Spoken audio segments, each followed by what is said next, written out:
सैनिक नगर में महिला क्लब ने देवों के देव महादेव का भव्य मंचन किया। महिला शक्ति और बाल कलाकारों ने रचा अद्भुत शिव संसार। राजधानी लखनऊ के रायबरेली रोड स्थित सैनिक नगर में रविवार को सैनिक नगर महिला क्लब द्वारा आयोजित भव्य धार्मिक सांस्कृतिक कार्यक्रम में भगवान शिव के जीवन पर आधारित नाट्य मंचन देवों के देव महादेव का शानदार प्रदर्शन किया गया। कार्यक्रम का आयोजन रविवार को गली नंबर 13 सैनिक नगर में किया गया था, जो शाम 4 बजे से रात्रि 9 बजे तक चला। इस दौरान पूरे क्षेत्र में हर हर महादेव के जय घोष से पूरा क्षेत्र गूंज उठा और वातावरण जैसे शिवमय हो गया। कार्यक्रम का शुभारंभ दीप प्रज्वलन और शिव आराधना से शुरू हुआ। महिला क्लब के सदस्यों ने अपने उत्कृष्ट अभिनय, नृत्य और संवादों से भगवान शिव और देवी सती पार्वती की पौराणिक कथा को जीव सजीव कर दिया। दर्शक पूरे समय भक्ति और भावनाओं में डूबे रहे। मुख्य पात्रों का शानदार अभिनय। खास बात यह रही कि इस पूरे आयोजन को, इस पूरे किरदार को निभाने वाली सारी महिलाएं ही रही। भगवान भोलेनाथ का किरदार निभाया है प्रीति अग्रवाल ने। वहीं सती कामदेव का भी जो किरदार है उन्होंने प्रीति मिश्रा ने निभाया।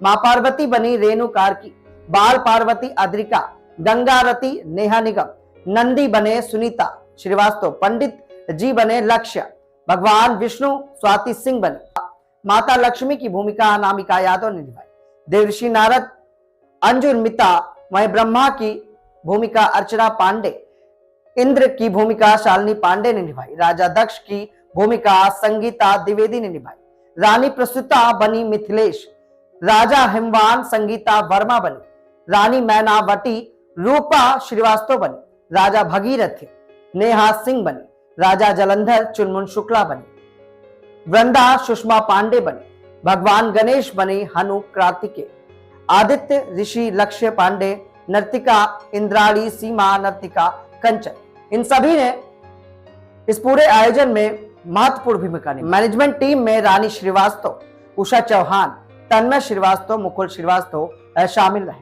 डायरेक्टर के रूप में कार्यक्रम को आयोजित करने वाली रूपा श्रीवास्तव ने बताया कि महिलाएं और लेडीज क्लब सैनिक नगर द्वारा इस पूरे कार्यक्रम को आयोजित किया गया है। भगवान शिव के पूरे जीवन लीला और शादी के उस प्रसंग को भी दिखाया गया है कि किस तरह से बिना बुलाए सती अपने पिता के महायज्ञ में पहुंच जाती, वहां से भगवान शिव का अपमान हुआ। इसीलिए कहा जाता है कि बिना बुलाए दामाद को कभी भी ससुराल नहीं जाना चाहिए।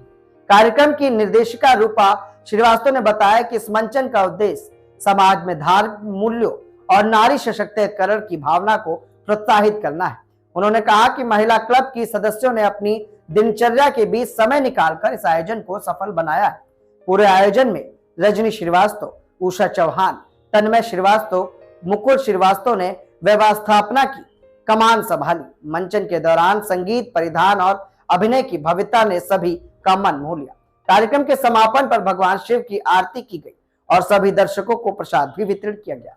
उपस्थित लोगों ने इस प्रयास की सराहना करते हुए कहा कि महिला क्लब द्वारा किया गया यह आयोजन न केवल भक्ति और श्रद्धा का प्रतीक है, बल्कि समाज में संस्कृति, एकता और महिला नेतृत्व की भी मिसाल बना है।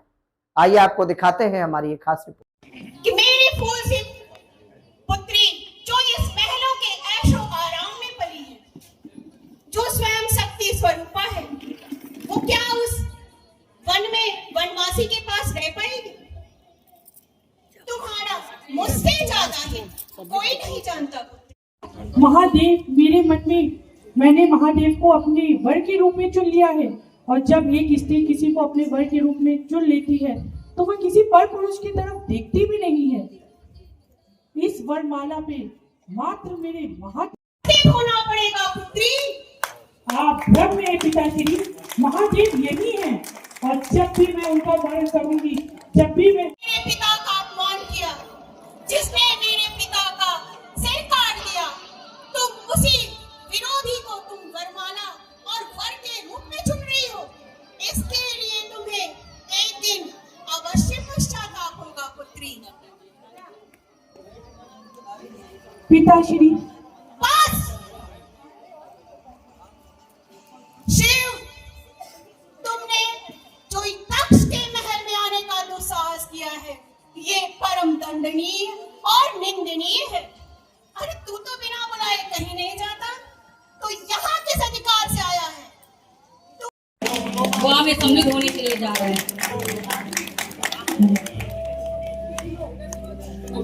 अरे वाहन कहाँ जा रहे हैं? सामने देखिए।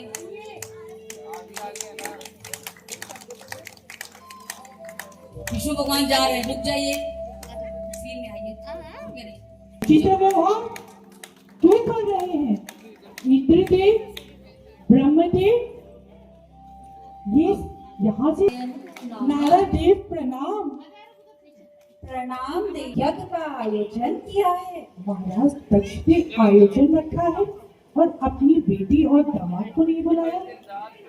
नारायण अब मैं बोल रहा हूँ, नारायण प्रणाम। नारायण, ताली को बजा दे। नारायण नारायण नारायण नारायण नारायण। जा रही है। हाँ प्रभु, मेरे पिताश्री ने कृपया शोर न करें कलाकार। मेरे पिताश्री ने यज्ञ रखा है, सारे देवी देवताओं को आमंत्रित किया है। वो देखिए सारे देवी देवता वहीं तो जा रहे हैं। चलिए उठिए ना, अब विलंब ना करिए। अब हमें भी वहाँ चलना चाहिए। क्या हम सबसे अंत में पहुँचेंगे? निमंत्रण आने की प्रतीक्षा तो करिए। महादेव कब से निमंत्रण आमंत्रण की औपचारिकता में फंस रहे हैं? महादेव तो सदैव इन सब चीजों से ऊपर है। मैं उस घर की बेटी हूँ। महादेव अपनों को भुलाने की अगर करना पड़े तो उसमें अपमान ही कैसा। आपको पता है, जब बाल अवस्था में मैं कोई विचित्र कार्य करती थी, मेरे पिता के मुख पर प्रसन्नता छा जाती थी। वैसे ही जब वो आपको और मुझको देखेंगे, उसी प्रकार प्रसन्न हो जाएंगे। उठिए ना महादेव। पहले आप उनके घर की पुत्री थी, परंतु अब हमारे धर्म। अनिष्ट महादेव, भावनाओं को शब्दों में मत बांधिए देव, कठिन है। आप व्यर्थ ही चिंता कर रहे हैं। मैं अपने माता पिता के यहाँ जा रही हूँ, किसी राक्षस से युद्ध करने नहीं। वहाँ मेरे माता पिता मेरी प्रतीक्षा कर रहे होंगे। जब से विवाह हुआ है, तब से अपने माता पिता के दर्शन भी नहीं किए।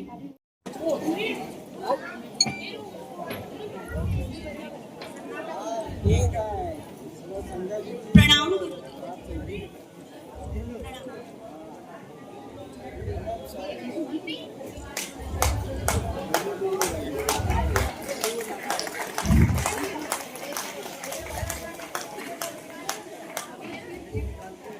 देवताओं का इस दक्ष प्रजापति के महायज्ञ में मुझे प्रणाम माता, प्रणाम, प्रणाम इंद्रदेव, प्रणाम देव ऋषि, प्रणाम भृगु ऋषि।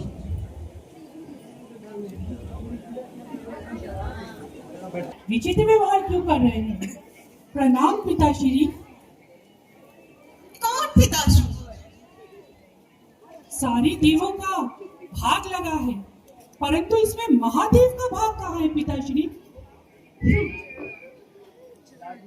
तुम बिना बुलाए भिक्षुणी की भांति यहाँ क्यों आई हो सती?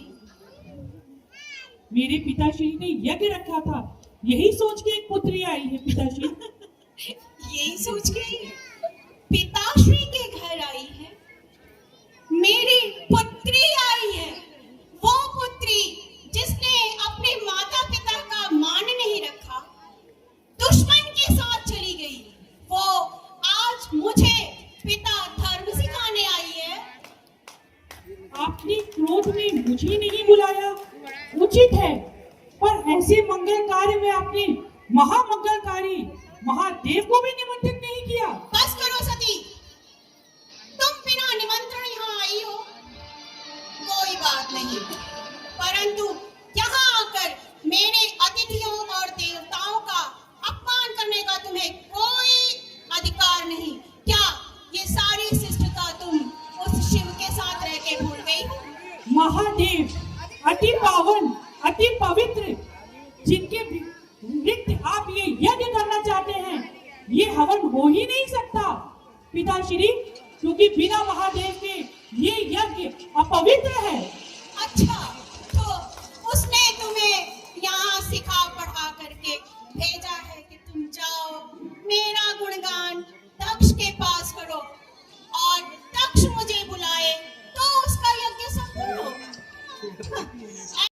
विष्णु से महादेव के बिना तो आपके त्रिदेवों की मूर्ति अधूरी है। फिर आप बिना महादेव के इस यज्ञ में क्यों